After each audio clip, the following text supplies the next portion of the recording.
Hello, vinyl community. This is Randy back today with another video. Eddie at Eddie's Albums has created a 2025 vinyl jazz vinyl tag. I just now saw the video where he presented his 10 prompts for the 2025 jazz tag, and I think he came up with some great questions or prompts, whatever you want to call them. And yeah, so I figured I'll take a stab at this. Eddie, I'm going to leave a link to Eddie's channel, Eddie's Albums, down there in the description. I'll leave a link to the video, the jazz tag video, so that you can see that for yourself. He's created 10 questions, and yeah, so let's get started here. The very first one is the first jazz album that you got, or the first one that really got you into jazz. In his video, I think he uses the both parts of that. The first, either the first jazz album that you got, or the first one that really got you into jazz. And I clearly remember the very first jazz album I got was this Charlie Parker compilation album, The Very Best of Bird. The Very Best of Bird. This is a Warner Brothers record. This compiles the records that he recorded for Dial Records, and I think it's mostly the late 1940s. Yeah, 1947. Yeah, it looks like most of them are in 1947. And some of these were when he was on the West Coast. And I remember buying this when I was, it came out in 1977. I would have been a senior in high school, and I was thinking, I'd sort of maybe like to try getting some jazz. And I went to the record store, and I told the lady who worked there that I might want to try to get in some jazz, and she didn't really know anything about jazz either, but she had this record there, which I guess had just come out. So I had heard of Charlie Parker. I guess, when I wanted to start listening to jazz, I was thinking that I wanted to listen to, sort of the earlier jazz people to get started.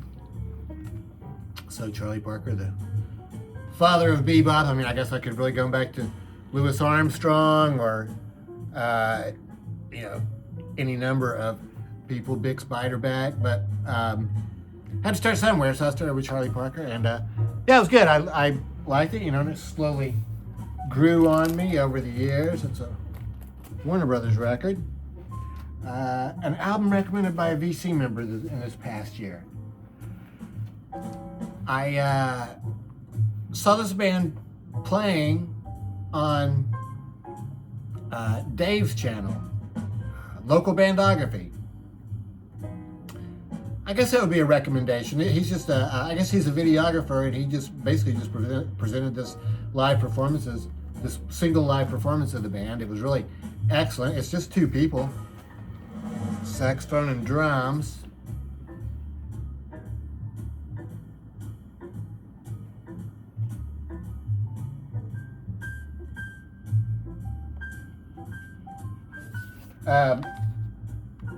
Ghost Trees is the name of the band.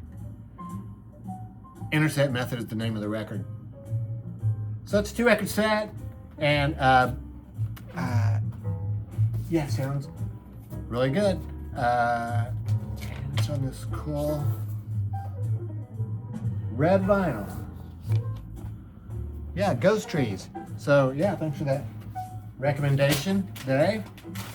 The next one is a large group or a big band album. Don't have too many of those, but I do have this one. Thad Jones and Mel Lewis, live at the Village Vanguard. Thad Jones and Mel Lewis led the Village Vanguard Orchestra there, I guess, for a few years in the, when did they start? Early 60s, I think.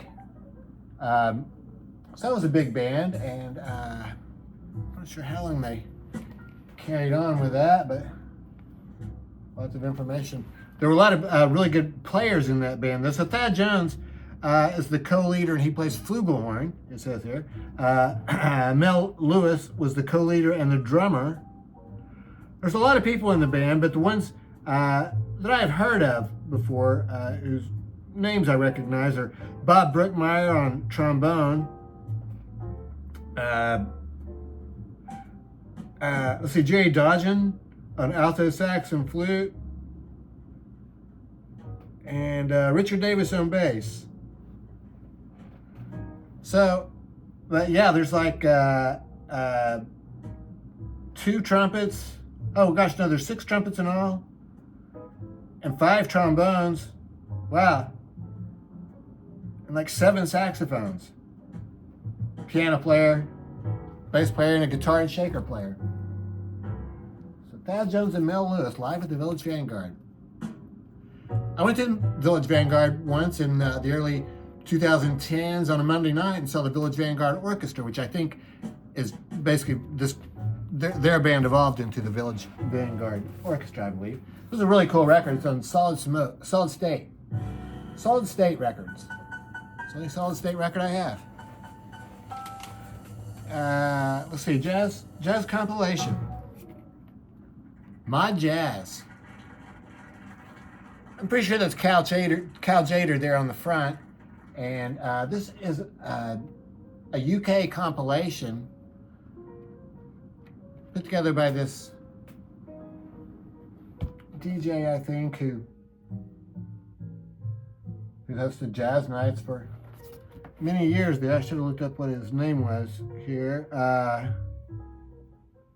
Looks like Dean Rudlin wrote the notes. Maybe he is the DJ for this. But anyway, these were some jazz, I guess, that was played, in these clubs in the early 1960s. So Shirley Scott, Cannonball Adderley, tons of people on here. Johnny Hammond Smith, Cal Jader, Mongo Santa Maria. Let's see, Sonny Stitt. Some other people, I'm not reading the ones that I'm not too familiar with. Oh yeah, Kenny Burrell. Yeah, very cool. So My Jazz. This is a 2-record set.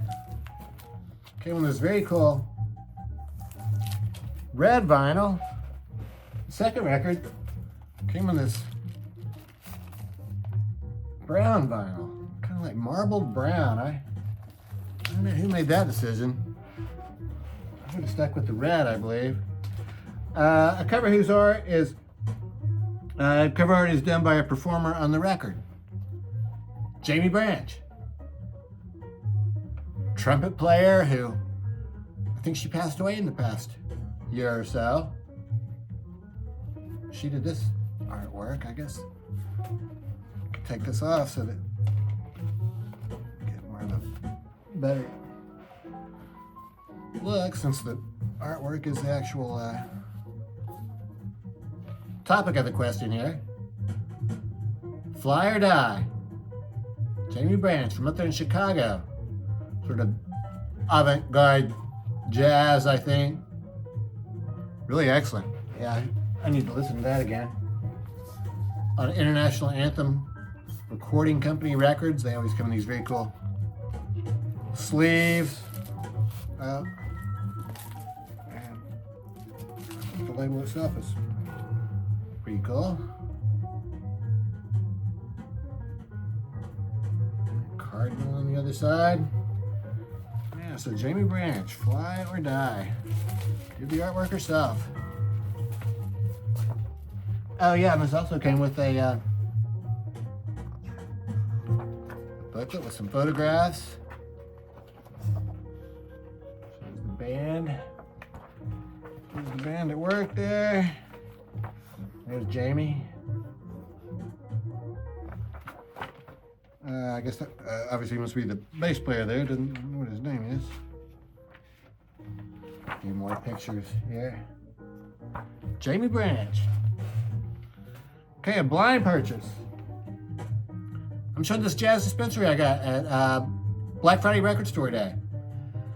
I don't really have any what I would call truly blind purchases. Like, for instance, if I was in the record store and I just saw a record there by somebody I'd never heard of before, I probably just wouldn't get it. I mean, maybe if it had some sort of a really amazing cover or something, or if there were some other people playing on it, maybe that I heard of, but I really don't have anything like that. But these jazz dispensary records are sort of like blind buys. I I try to get them each record store day, and they are consistently good, regardless of which artists are featured on them.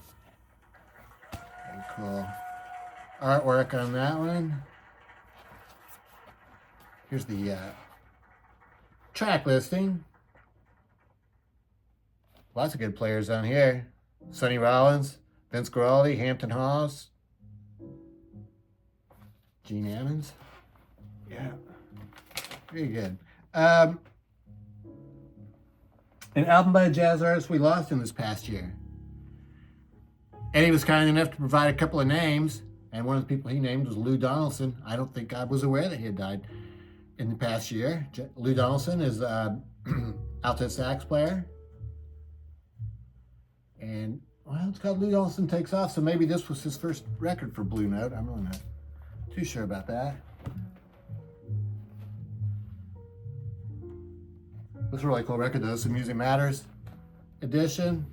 So it really sounds excellent. It is a 2-record set. So, you know, one of the sides is like 13 minutes long, and one of them's like 10 minutes long, I think. But then one of them is like 7, and the other one's like 8. So, you know, 45 RPM. It sounds great. I probably would have rather had just a single record. A trash record you have, but you keep it because it sounds great. This Soft Machine 3rd. I picked this up in a used record store this year, but I never even showed it because it really is just such a crummy cover, and I haven't added it to my discogs because I'm still not sure I want to keep it. But I did file it away over there. I had to go pull it out. So, and it really does meet the criteria. I mean, the cover, as you can see, is really awful. But the record, it's like the classic, the classic vinyl community saying, that you don't play the cover, and it's the record is trash, but the record basically looks unplayed. I really like the inner photo there. Very cool. All right, Soft Machine. Number 9, a jazz album that you used to test your system. Well, I just got a cartridge not too long ago, but and I showed it in a video, but as I mentioned in that video, I played Dark Side of the Moon. I guess Dark Side of the Moon is my test record, but if I were to use a jazz record, I would probably use this. This is another Music Matters pressing, Art Blakey and the Jazz Messengers, A Night in Tunisia. Because it sounds outstanding. This one is 33 RPM, so I wouldn't have to turn it over quite as frequently.